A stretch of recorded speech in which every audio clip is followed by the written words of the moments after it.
우리 종종 화가 날 때 있죠. 그때 즐거운가요? 아니죠. 화를 표현하고 나서도 곧바로 후회한 적도 있고, 아니면 화를 꾹 참다가 결국 폭발할 것만 같은 느낌에 너무 힘들었던 적도 있고, 다들 그렇지 않나요? 아무도 그런 감정을 좋아하지 않습니다. 그래서 우리는 이런 화가 나는 순간에 심호흡을 하면서 다스리려고 하지만 그게 맘처럼 또 잘 되지 않죠. 그래서 오늘 영상에선 심호흡하세요 라고만 말하지는 않을 겁니다. 우리의 신경계에서 실제로 무슨 일이 일어나고 있는지를 같이 살펴보고, 분노가 우리 몸을 장악하기 전에 진정시킬 수 있는 방법들을 나눠보겠습니다. 이해하고 느끼고 회복하기 시리즈의 첫 에피소드 주제는 분노입니다. 먼저 폴리베이걸 이론, 우리의 자율신경계가 감정과 신체 반응에 미치는 영향을 설명하는 이 이론을 통해서 우리의 분노를 한번 바라보겠습니다. 그리고 실질적으로 몸에 기반한 방법들을 통해서 감정을 억누르는 게 아니라 우리의 신경계와 함께 우리의 감정을 다루는 법을 같이 살펴보겠습니다. 자, 이제 시작을 해볼까요? 분노는 도대체 뭘까요? 분노는 흔히 누군가가 우리의 경계를 침범하거나 우리가 오해받거나 무력하거나 압도당할 때 나타납니다.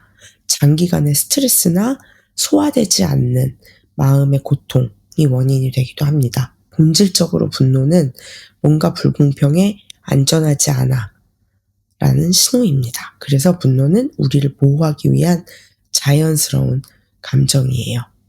나 자신을 보호해야겠다.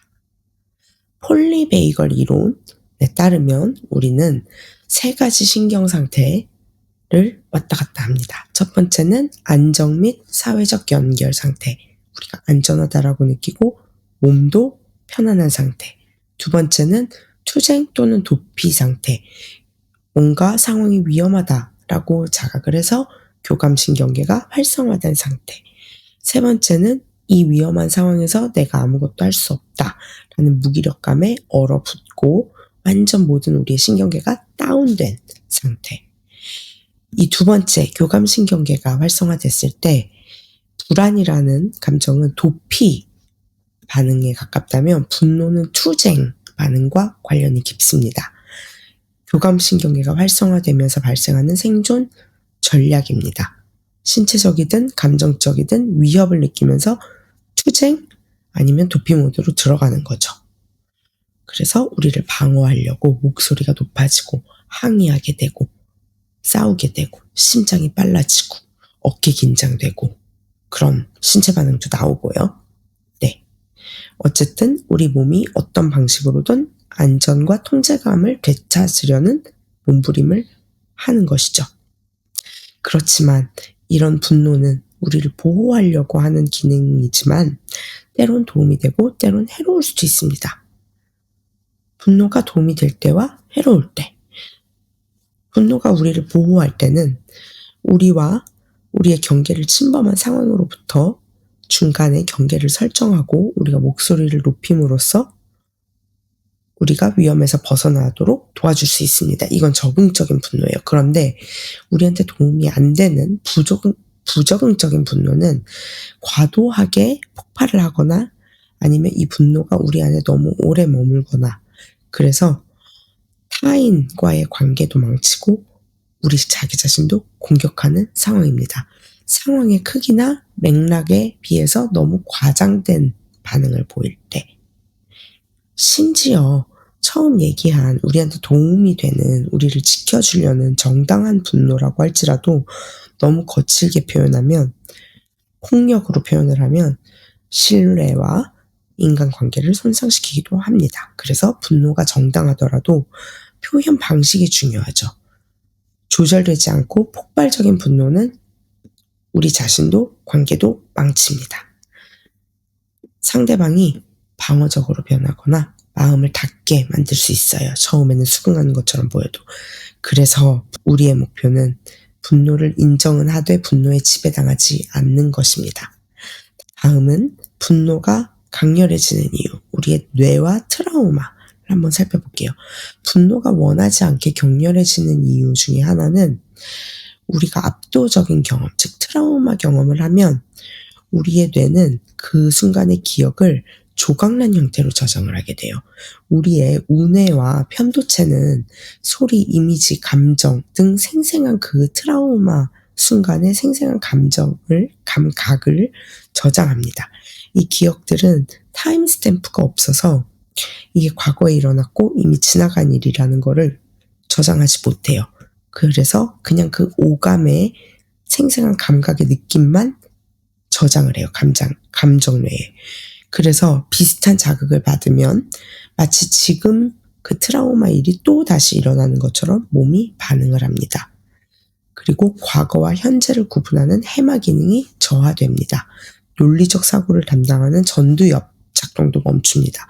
그러니 당연히 자라보고 놀란 가슴 소뚜껑 보고 놀란다고 이렇게 트라우마가 우리 감정뇌에 저장이 돼 있으면 비슷한 상황이 일어나면 이성적으로 반응할 수 없고 감정이 압도돼서 과도하게 분노 반응이 나올 수 있습니다.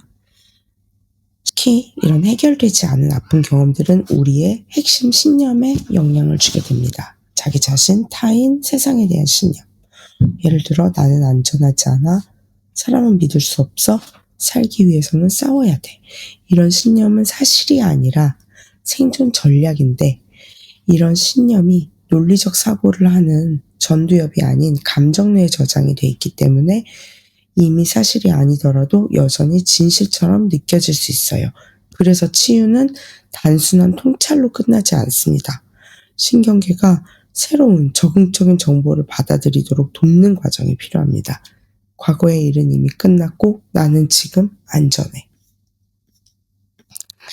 그래서 투쟁 모드에 있는 이런 몸과는 이성적으로 우리가 대화를 할 수 없어서 이성적으로 대화하지 말고 먼저 몸을 조절해야 합니다. 간단한 방법으로는 들숨보다 날숨을 더 길게 내쉬기, 4초 들숨, 6초 날숨, 아니면 차가운 거 만지거나 얼굴에 찬물 뿌리기. 지금 너무 화가 나라고 내 감정을 표현해보기. 이런 기본적인 방법이 있는데 우선 반응하기 전에 5초, 10초만 멈춰보세요. 그리고 그 5초, 10초 동안 이런 몸을 우선 좀 가라앉히는 숨쉬기나 차가운 거 만지는 거, 이렇게 손을 잡아주는 것 등등 뭐든 한번 해보세요. 그 잠깐의 멈춤이 모든 걸 바꿀 수 있습니다. 그리고 감정에 이름 붙이는 거 굉장히 도움돼요. 지금 나는 화가 나, 나는 지금 분노라는 감정을 느끼고 있어. 이렇게 짧게라도 나의 감정에 이름 붙여주는 것만으로도 우리의 뇌는 자동 반응하는 모드에서 대응하는 모드로 바뀔 수 있습니다. 그리고 한번 몸의 상태를 확인해 보세요. 내 심장이 뛰고 있나? 배가 긴장되어 있나? 내 몸의 어느 부분에서 나는 이 분노를 느끼고 있지? 이런 액티비티들이 우리에게 잠깐의 시간을 주고 그러면 우리의 뇌는 자동 싸우는 모드에서 잠시 가라앉는 모드로 갈 수 있습니다. 이 몸을 자각하는 연습을 할 때 이런 질문들도 도움이 될 수 있어요. 나의 이 지금 신체 감각이 말을 할 수 있다면 도대체 어떤 말을 할까? 몸의 목소리를 판단 없이 들어주세요. 이게 바로 감정을 억누르지 않는 첫 번째 방법입니다. 그리고 또 반대 행동하기. 분노는 머릿속 생각만이 아닙니다. 몸에서 느껴지죠. 가슴이 답답하고 심장이 너무 빨리 뛰고 온몸이 굳고 얼굴이 빨개지고 이건 단지 뇌가 몸에 위험 신호만을 보내고 있는 게 아니라 이런 몸의 신호가 다시 뇌에도 또 신호를 보내게 돼요. 우리의 이렇게 빠르게 뛰는 심장, 긴장된 몸, 입 마른 거, 꽉 친 주먹이 다시 뇌한테 또 얘기하는 거예요. 뭔가 잘못됐어? 지금 안전하지 않아? 나는 나를 보호해야 돼. 즉 양방향 소통입니다. 우리가 그래서 어떤 행동을 하느냐에 따라 이 악순환이 지속될 수도 있고 아니면 진정으로 바뀔 수도 있어요. 진정하는 방향으로. 그래서 우리는 몸을 먼저 진정시키는 것이 중요합니다. 이 악순환을 끊기 위해서는. 다시 말하지만 단순히 생각을 바꾸고 나의 의지로 나의 반응을 바꾸는 것만으로는 부족할 수 있어요. 호흡을 천천히 하고 얼굴의 긴장을 의도적으로 풀고 몸의 긴장도 의도적으로 풀고 나의 화난다라는 감정을 표현을 할 때도 목소리를 오히려 반대로 부드럽게 차분하게 조용히 하면 우리의 몸이 뇌한테 새로운 메시지를 보내게 됩니다. 저는 특히 누구랑 싸울 때 일부러 숨을 천천히 쉬고 차분한 목소리로 제 감정을 표현하려고 해요. 난 지금 너무 화가 났어. 너의 그런 행동이 나를 너무 화가 나게 만들어. 그러면 상대방도 어이없어 하기도 하지만 무엇보다 중요한 건 저의 신경계가 가라앉아요. 분노가 주는 반응과 반대의 몸의 반응을 제가 만들어내기 때문에. 그래서 뇌에서도 지금은 사실 그렇게 위협적인 상황이고 내가 분노해야 될 상황이 아닌 나는 안전한 상황에 있을 수도 있어 라고 생각하게 돼요. 몸이 진정이 되었다면 이제 궁금해져야 할 시간입니다.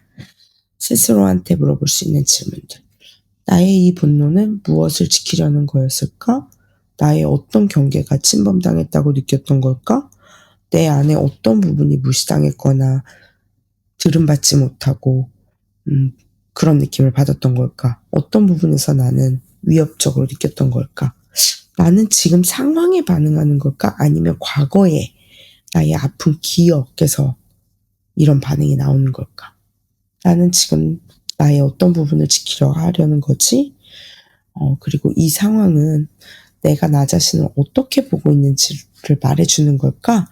이런 질문들을 한번 해보는 것이 과거의 그 아픈 경험을 계속 내 신경계에서 몸에서 반복하는 것이 아닌 새로운 반응을 할 수 있는 공간을 열어줍니다.